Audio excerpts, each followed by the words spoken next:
Всем привет! Рассказываем, как мы делали столешницу из керамогранита своими руками для нашей новой кухни.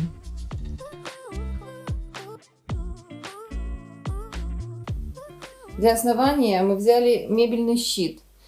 У нас были варианты сделать из дверей старого-старого советского шкафа, наверное, 50-х, 60-х лет выпуска. Однако они были кривые. Купили мебельный щит. И что вы себе думаете, он тоже кривой? В общем, овчинка выделки не стоит. Будем прихватывать мебельные щиты стяжками. Здесь. Саморезами. Здесь. Саморезами меня поправляют. Ну и по всему периметру, чтобы выровнять основание и положить на него керамогранит. Выравниваем щит по контуру, по одной стороне, которая будет идти к плите, и по стене. Вторая сторона у нас в свободном доступе, так сказать. Вот таким образом выглядеть будет. Стена немного кривая, но она закроется плинтусом. Итак, выдвигаем шкафчики. Шкафчики уже выровнены по уровню.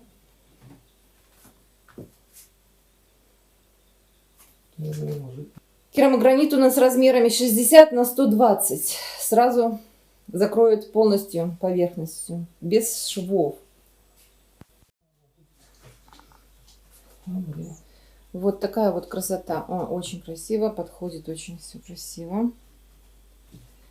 Но у нас проблемка. Мебельный щит на пол-сантиметра больше, чем плита керамогранита по периметру.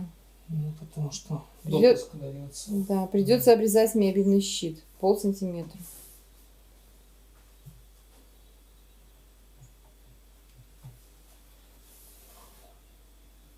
Или не придется.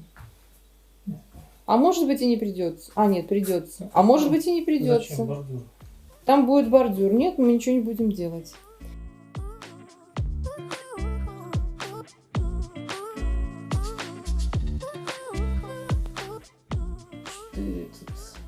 Что мы смотрим? Равномерность выступа столешницы.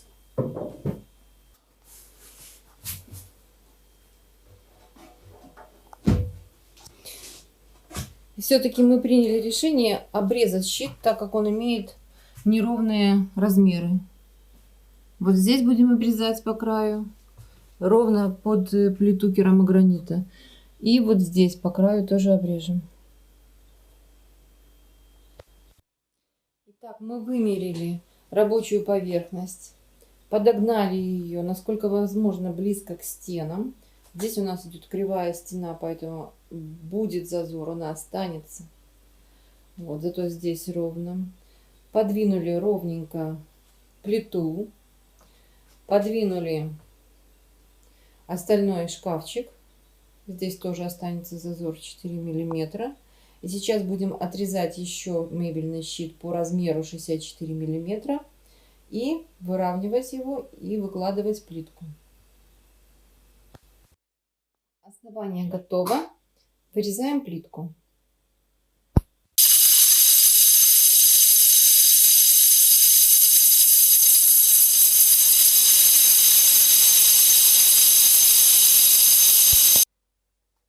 Так, следующим этапом мы прихватили мебельные щиты саморезами изнутри шкафчиков.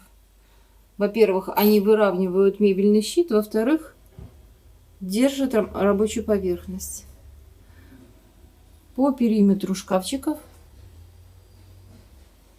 прихватили саморезами. Обеспыливаем поверхность перед наклейкой. Это обратная сторона керамогранита.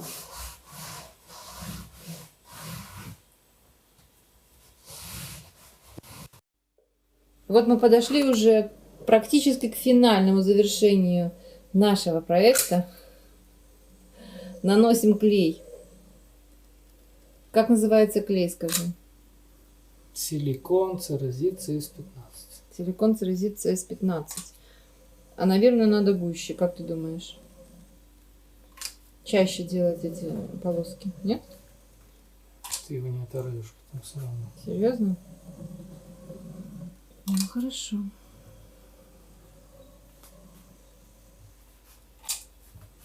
А ты играешь в какую-то игру вот так вот, да?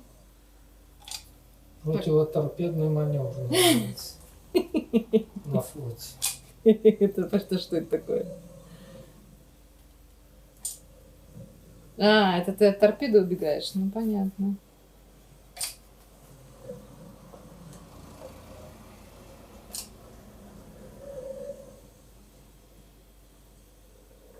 Как долго он сохнет, этот клей?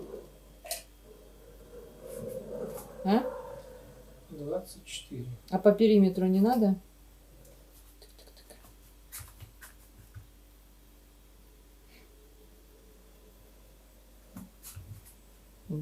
Для пущей надежности.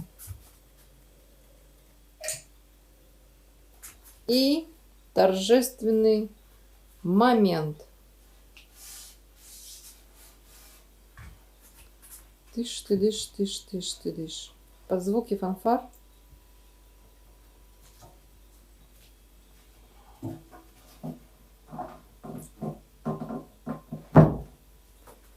Аккуратно, осторожно.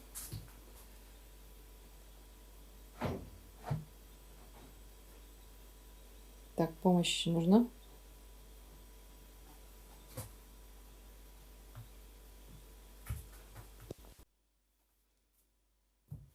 Для пущей надежности накладываем груз.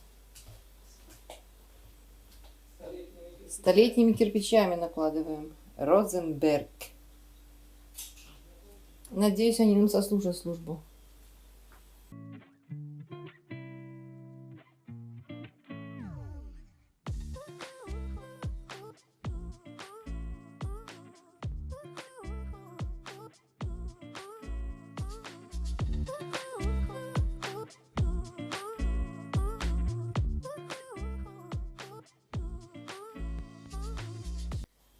Вот такой вот получился у нас срез. Минимальный зазор между плиткой и мебельным щитом. Сейчас будем оформлять боковые срезы. Оформлять боковые срезы будем вот такими планками. Они копеечные, стоят дешево, но зато будут предохранять. Вот так это будет выглядеть. Но зато будут предохранять края от затекания жира с плиты. Надежно. Засиликониваем край, чтобы не попадала влага, жир, чтобы не попадал жир и не окислялся со временем.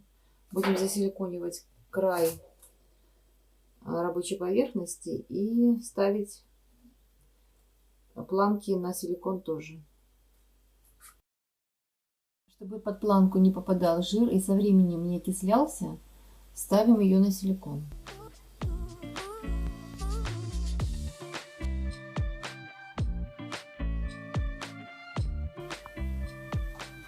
Приклеиваем, выравниваем. Выравниваем здесь вот. Ага, вот так ровненько.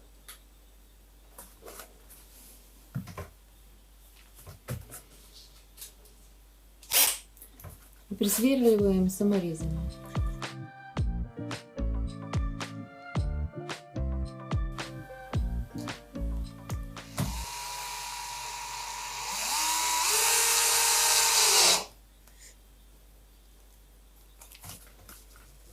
Излишки снимаем растворителем.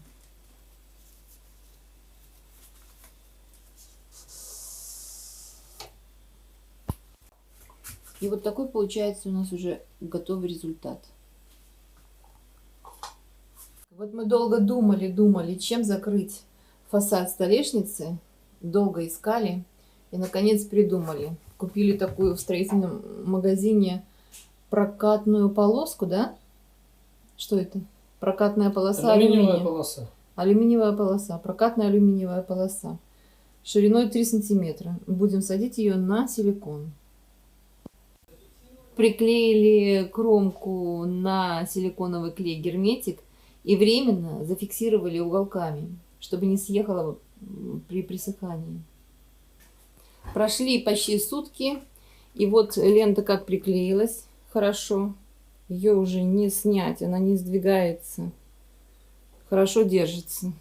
Алюминиевый профиль имеет внешние погрешности, царапины, потертости. Он, конечно же, окисляется, поэтому будем его полировать полиролью, губкой.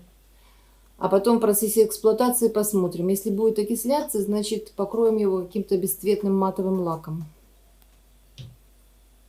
Будем пользоваться вот такой вот автомобильной полиролью от царапин. Пробовали уже на кусочки, получается очень красиво. Берем фетр, наносим полироль, размазываем по поверхности и шлифуем долго, долго, долго и упорно. До тех пор, пока не станет поверхность блестящей.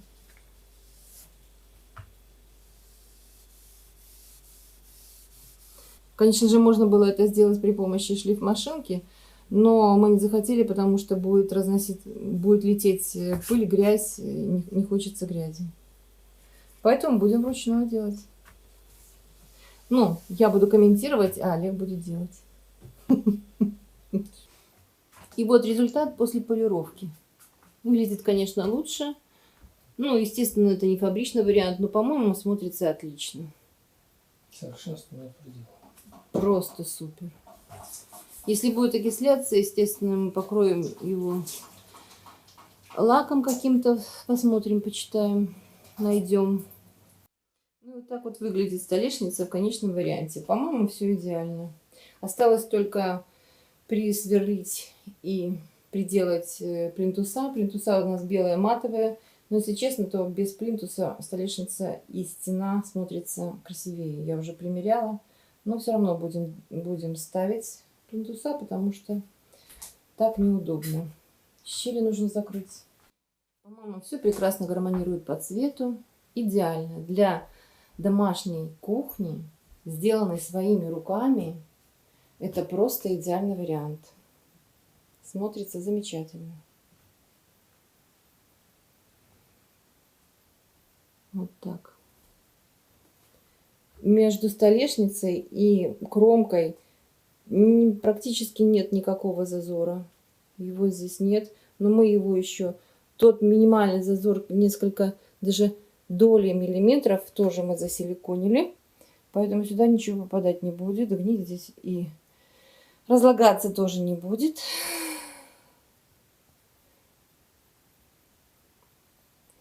По-моему, все хорошо получилось. Теперь осталось проверить наше детище в процессе эксплуатации. Но я думаю, никаких проблем не будет.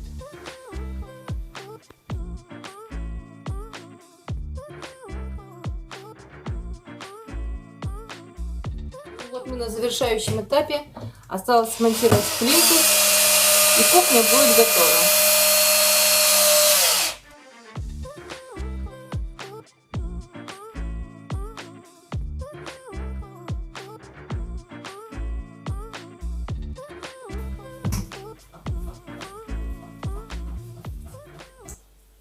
Закрываем накладку.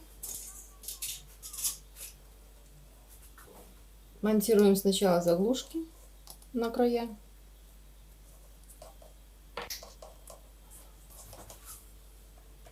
И вставляем в прорезь накладку саму.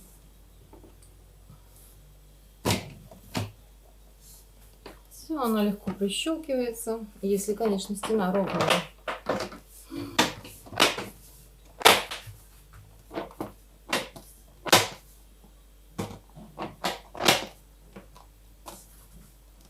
Оп, вуаля, все готово. Оп, и там тоже заглушка, в углу треугольник. Замечательно.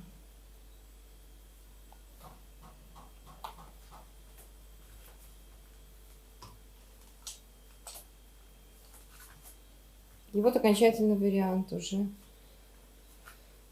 рабочей поверхности, уже вместе с ящичками. Смотрится очень хорошо. Для дачного варианта кухни очень красиво. Да и не только для дачного. Кухня, собранная своими руками из старья. Из старых шкафов, старых обрезков каких-то. Единственное, что здесь было приобретено, это керамогранит, ну, мебельный щит, хотя его можно заменить было и дверцей, потому что он тоже оказался неровным. Пришлось его выравнивать. И накладка алюминиевая, но стоит она абсолютные копейки. Самое дорогое здесь был керамогранит. Но и то можно было купить попроще. Например, из двух частей составить. Керамогранит у нас размера 120 на 60. Можно было купить 60 на 60 и просто зафуговать срез. Ну, просто вид он... был бы не тот. Да, вид был бы, конечно, И не тот. функциональность потерялась. Ну, может быть, и потерялась бы функциональность. Но вид был бы... Вид, конечно, этот красивее, но он в 2 раза дороже. Это испанская плитка. Можно купить и попроще. Сначала мы собирались купить попроще, а потом посмотрели, нам по цвету идеально подошел этот. Поэтому мы решили купить уже подороже, но зато подходящий по цвету, по интерьеру. Вот такая красота. И вот окончательный вариант уже с готовой столешницей. Смотрится все очень гармонично. В одном цветовом диапазоне. И даже этот белый плинтус, который я думала, что не будет сюда вписываться, нормально вписался.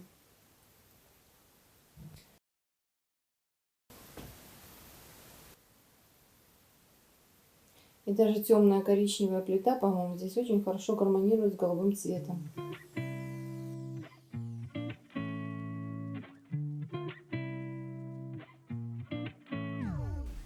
Всем пока и до новых переделок!